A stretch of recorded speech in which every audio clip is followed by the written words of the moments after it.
The final score, Wrexham 5, Maidstone United 0, and normal service has been resumed. After Chesterfield, Wrexham needed a reaction, and they gave one.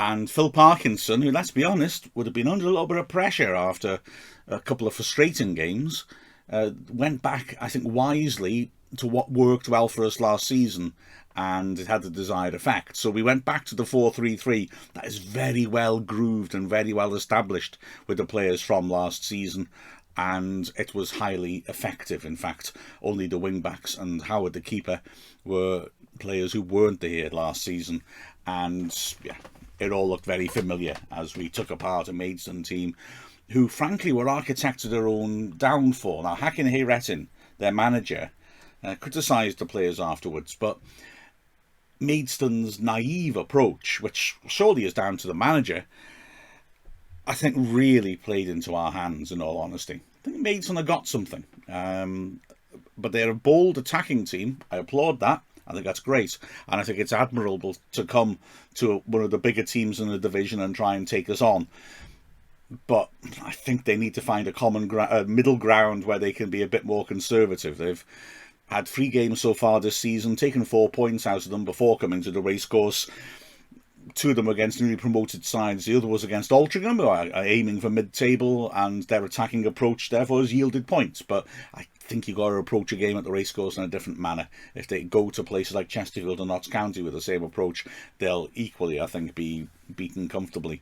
As it is, they didn't make it difficult for Wrexham to play, and my one criticism of the Wrexham performance would be, could it have been more clinical? Because really there ought to have been 5 goals, more than 5 goals between the two sides. So Wrexham started off extremely strongly. Well, I say that, they would continue like that for the entire match, but you could see immediately the tempo was excellent, just forcing Maidstone back, forcing errors at the back, and yeah, you could see that Wrexham were really at it, and they carved out a real chance in the 6th minute. James Jones whipping in across after Anthony Ford had done well down the right. He drove at his man, drove him back to the goal line, and that created loads of space behind him so he could pull it back for James Jones. He struck an excellent cross to the far post. Mullen got it well. It wasn't the easiest of headers. He was quite close in, but he was beyond the far post and on the run and managed to head it back across the keeper, hit the bar and bounced down. I think, looking at the video, that the goalkeeper, Mersin, just got enough on it to push it onto the bar. It was an excellent save if so, because he's having to come across quickly and then change direction back in the direction he came from.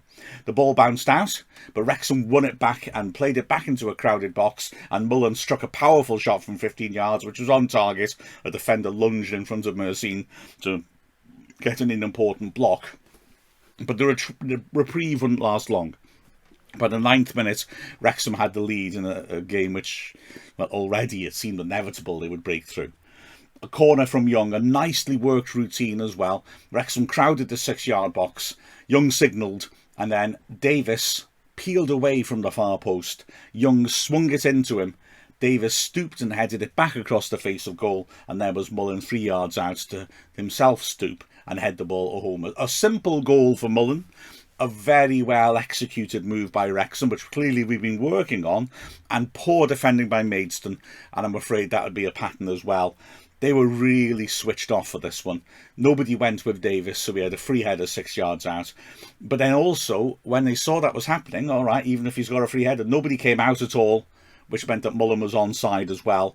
And Mullen's marker, they were marking man-to-man, just completely caught out ball watching, so when the ball went over his head, he just followed it towards Davis without making a decisive move, and Mullen was left in a crowded 6-yard box with pretty much a yard of space all the way around him, but a simple finish for him. And Wrexham continued to hassle.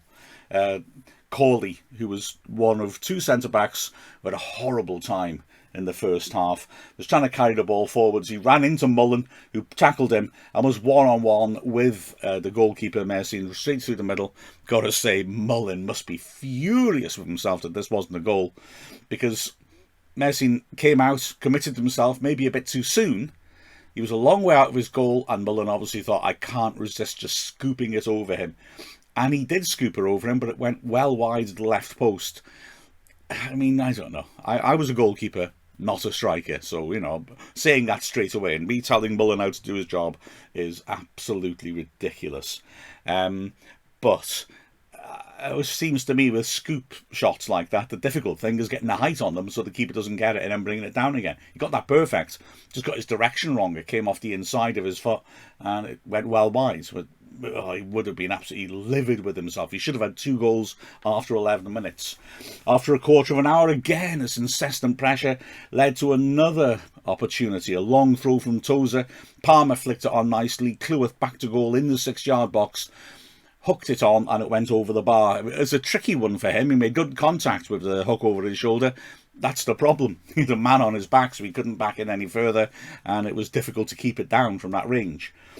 Strangely, for the next 15 minutes, there were no real proper chances made by Wrexham. They were still completely on top of the game. Maidstone played a 4-2-3-1, which meant that they were outnumbered in midfield. They weren't getting the ball up to their forward players. And also their wide players, if they didn't track back, were leaving real spaces, especially on the right for Wrexham. Ford, I wondered whether he had an exclusion order or something against him, because a number of times in this game that he was available with nobody within 10 yards of him in any direction. It was remarkable. But yeah, for about 15 minutes, Wrexham just lulled. The intensity just lulled a little bit. Still in complete control. It was really felt very comfortable for a 1-0. There's no sense Maidstone were going to cause a threat. But the chances just dried up for a bit and then restarted in spectacular fashion. Like I said, the 2 centre-backs were having a rotten time. Corley was really making mistakes. He was struggling to watch the movement of the strikers. His touch wasn't great when he was on the ball either. And then next to him, Joe Ellel was, I mean, to be fair to him, trying to engage with Palmer and battle with him, but was outgunned in terms of strength, and Palmer frankly bullied him. On the half-hour mark, Howard hit a terrific ball over the top. Palmer running onto it down the left channel, wrestling with Ellel. In the end, Ellel went flying and Palmer finished it nicely and was livid when the whistle went to deny him for the foul on Ellel. I've got to be honest and say, at the time, I thought, yeah, that's a foul. Having watched the replay, I'm 60-40 that it was a foul by Palmer, but they were both locking arms. If I'm perfectly frank, I think the reason that it looks more like a foul by Palmer is that he's stronger than Ellel. Ellel grabs him by the arm, hooks his arm around Palmer's and tries to pull him away from the ball while not conceding a penalty, and fails to make really any impact on Palmer. Palmer then does put his hands on him, his other hand, and push him away, and Ellel falls. Okay, and I can see why the ref's given the foul. I still think 60-40, the ref's right. But Ellel's trying to foul him and just isn't strong enough to do so. Maybe Palmer's a touch unlucky there.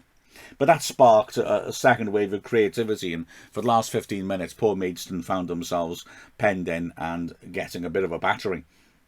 5 minutes later, Aaron Hayden, who spent a good chunk of the start of the match going on and off the pitch after he took a cut on the head, and the referee kept sending him off to get it treated, and at one point, rather dramatically, Hayden must have been told there was blood on his shorts and pulled his pants down in front of the Wrexham lager stand. Steady on.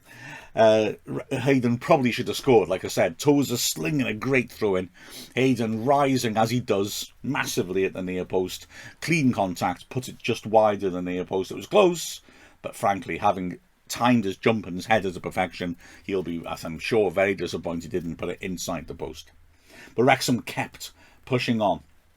Cleworth doing well on the left, feeding it down the line. Davis with a lovely little step over and turn to beat his man, who came ploughing into him. A poor challenge that the referee should have, when the ball went dead, come back and penalised with a yellow. He didn't, but the ball fell to Mondy on the left in an advanced position. He turned his man brilliantly and went tearing away into the box, pulled it back perfectly to Ford in a central position inside the area, and Ford, with one defender between him and goal, and therefore a clear sight of goal, I think will have been disappointed. The ball came to him on his right foot. His first touch wasn't the best, so he decided as it came down to be cute and cut inside onto his left foot to deceive that defender. He did so, but then he hit a shot much too close to Maidstone, who saved it pretty comfortably low down to his left. Ford frustrated with himself. Within moments, though, Wrexham did have that inevitable second goal. Great long ball again from Howard, whose long passing is starting to show its value. Palmer, now, I've got to say, having had been maybe a little unlucky with the disallowed goal, to me looked like he was climbing on Ellel, although to be fair, the centre-back just did not get off the ground. Palmer nodded it down and Jordan Davis scored an early contender for goal of the season. Glorious stuff, hitting it on the half volley, running onto it, didn't even break his stride, just as he met it at the edge just outside the box, he hit it with the outside of his left foot, just cutting across it and sent it flying into the bottom right corner. A brilliant goal by Jordan Davis, and Wrexham, who frankly felt like they had breathing space at 1-0, now were 2 up and really looking comfortable. And it continues. There was no respite for Maidstone. Hayden, showing the value of having a defender who's willing to bring the ball out from the back, battled away under pressure, got away from his man in his own half and helped it onto Ford. Ford with a super ball to find Mullin. Over the top, one-on-one with the keeper. Mercino did really well to get off his line very quickly. It just forced Mullin into the left channel. Still a great chance, but because Mercino was out so quickly, he got really close to Mullin. And Mullin, I think, sensibly tried to cut it around him. And Mercino, because he was so close, was able to block it with his feet. A good save by the keeper. But Mullin, really frustrated by now. 1 goal, 2 one-on-ones missed. He'd make up for it in the second half. In added time, Wrexham kept pushing. Young, after one of his corners was cleared on the left-hand side rather, sweeping it in with his right foot. A great ball to the far post. Super cushioned volley back by Tozer. And Davis, running onto it 10 yards out, nearly got another fabulous goal to his name. A terrific strike by him. And Corley blocked it. It was a remarkable block, if he meant it. He was standing in front of the keeper and stooped, and it hit the top of his shoulder and flew over the bar. If he hadn't have blocked it, I really don't think Mercy would have had a chance. It was a glorious strike by Davis. It wasn't much of a reprieve, though, because a minute later, in the third and final minute of added time, Wrexham got the third goal, which, frankly, their first half deserved. Young ripping in the corner from the right-hand side. Davis again losing his man, attacking it at the near post this time. Got a flick on it. It was going across the 6-yard box, but it hit Adesanya in the chest and ricocheted past Mercine before the keeper could properly react. Unfortunate own goal. Adesanya didn't have much of a chance. It hit him at speed. Mercine looked a bit silly because it sort of dropped under his hands, but really both of them just beaten by the surprise pace of the ball on it. And Wrexham had a 3-0 lead, and like I said, I think that was a fair reflection, to be honest. Hayretin had a bit of an issue at half-time. Which centre-back do you take off? If you take any centre-back off because they're not coping, that's bad. He decided to take Ellel off. He could easily have taken off Corley. In fact, I think I probably would have done. And maybe Corley would have thanked him. Wrexham in the second half just continued to pile on the pressure. 5 minutes in, Cleworth intercepting with a header over the top.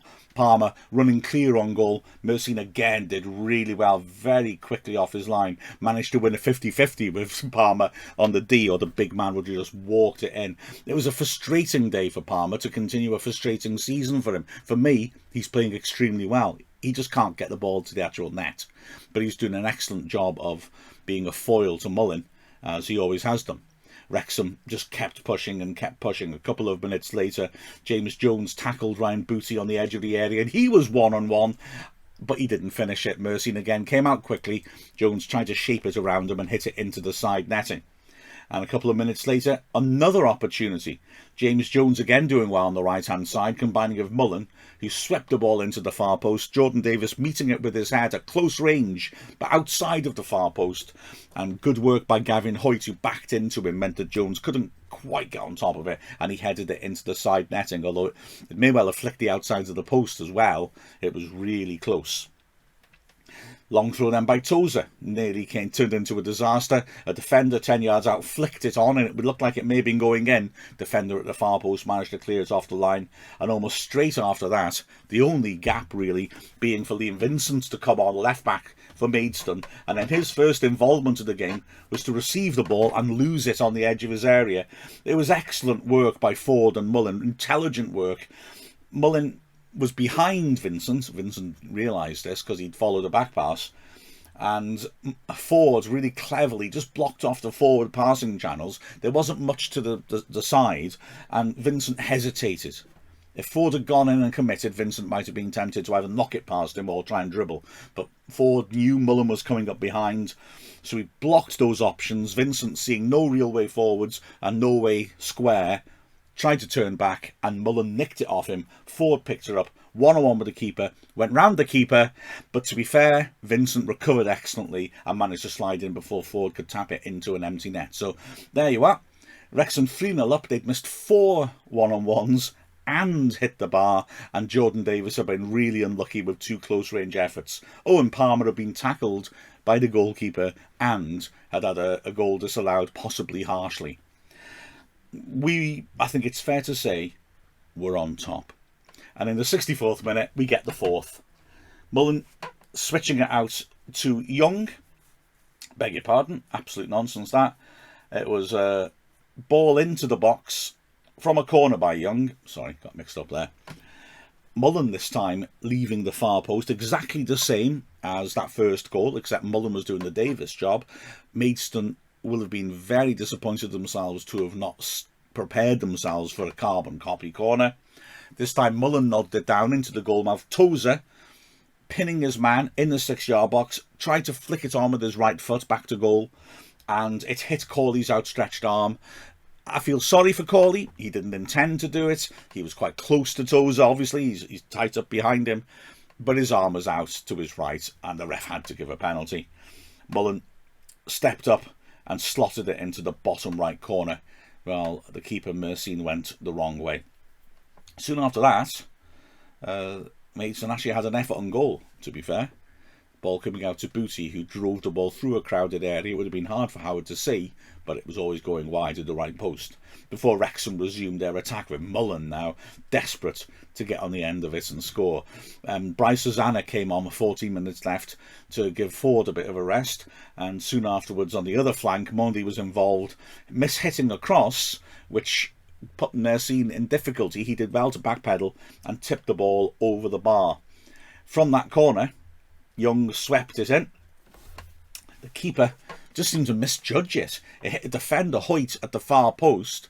I think it was close to going straight in by Young at the far post. It was just going wide, and Hoyt couldn't quite make his mind up, I think, whether to block it or let it go. It hit him on the body, bounced out to Davis, his 3rd close-range chance, and the corner of the box, he took a swing at it, sort of sliced it a bit up in the air, which might have been a better idea, if he meant it, than driving it into the crowded goalmouth, and the ball just arced, spinning over the keeper, but also over the bar. Sam Dalby came on for his debut with 10 minutes left. Ollie Palmer looking so frustrated when he'd come off, still looking for that goal, having thrown everything into it. But Dalby would play an important role as Mullen got his hat-trick. Receiving the ball on the left-hand side, driving forwards and playing a nice pass to Mullen, who was up against Corley, and a little step over to let the ball run beyond him was all he needed to beat the wretched Corley. One-on-one with the goalkeeper. Mullen didn't hang around. He drove it across him into the bottom left corner, and Mullen had his hat-trick. Soon afterwards, he was replaced, and Elliot Lee was given 5 minutes at the end. Mullen getting a deserved round of applause, a standing ovation rather. And Lee could have got a goal in added time as well. Mondi breaking down the left, feeding it into the left channel. Lee, a bit like he was doing on his debut, driving towards goal, slightly scuffed his shot across the keeper, beat him, but put it just wide of the far post. In the 92nd minute, Maidstone came closest to scoring a goal. A corner swept in, their substitute Hadi Gandor helping it on 6 yards out. Jordan Davis making a good block on the line. He was defending the near post. And Wrexham were home and hosed. First clean sheet of the season. The biggest win that by any team in the National League so far this season. In fact, no home team has scored 4 goals until Wrexham came along. And a hat-trick for Mullen, the first hat-trick by any player in the National League this season. An excellent performance and an important performance because Wrexham needed just to put things right after the defeat at Chesterfield particularly. And also important because we now go into a run of 5 games where we might feel we can get quite a few points. Although Dorking are our opponents soon, and they're going very well, and Woking next Saturday, as we know from last season, certainly are no pushover. Looking at the performances, Howard, well, he had nothing to do, although he played some good long balls and took a couple of crosses well. So, but pretty quiet day in all honesty for him. Tozer in the centre of defence, I thought had his best game of the season so far. Imposing, calm, controlling, causing problems with his long throws and getting on the end of set pieces. Hayden as well, who was a little up and down at Chesterfield, was imperious once more. And Cleworth, loads of good interceptions, good passing by him as well, and solid defending. So the back three, rock solid. The wing-backs, Ford had an interesting sort of day. I thought he did well in lots of things, and I was very pleased. And I think a lot of fans may have seen for the first time exactly what we're looking for from him. He may be disappointed in the first half. Like I said, he got a lot of space. I think he's a player who's very good at finding space, but he didn't have to do that really today because he didn't have to look very far to find it. He may be disappointed, especially in the first half. He had a lot of opportunities to put crosses in and didn't put a good ball in, and he's got real quality, I think, on his right foot, and I think he may be disappointed in that. But his link-up play, his pressing of players, which led to that chance he had, of course, were excellent. I think you could see the quality that he brings to the team there. On the left-hand side, Mondi had a good game as well. I've seen him tear down the line more, but he was solid in defence when needed, which wasn't very often, and he did threaten down the left too. In the middle of the pitch, well, Luke Young came back in and, illustrated beautifully his value to the team. He's just quietly excellent. The number of times he came in and won interceptions and nicked in and broke play up and got moves started. He was very, very good. Either side of him, James Jones, especially in the first half, extremely prominent, got some good balls in from the right flank and again was attacking the edge of the area effectively, did a good job. He knows his job in that three-man system and he did it well. And on the other side, Jordan Davis was, getting into the penalty area and having opportunities, so that's great in itself from a central midfielder, isn't it? But yeah, a good game for Davis as well.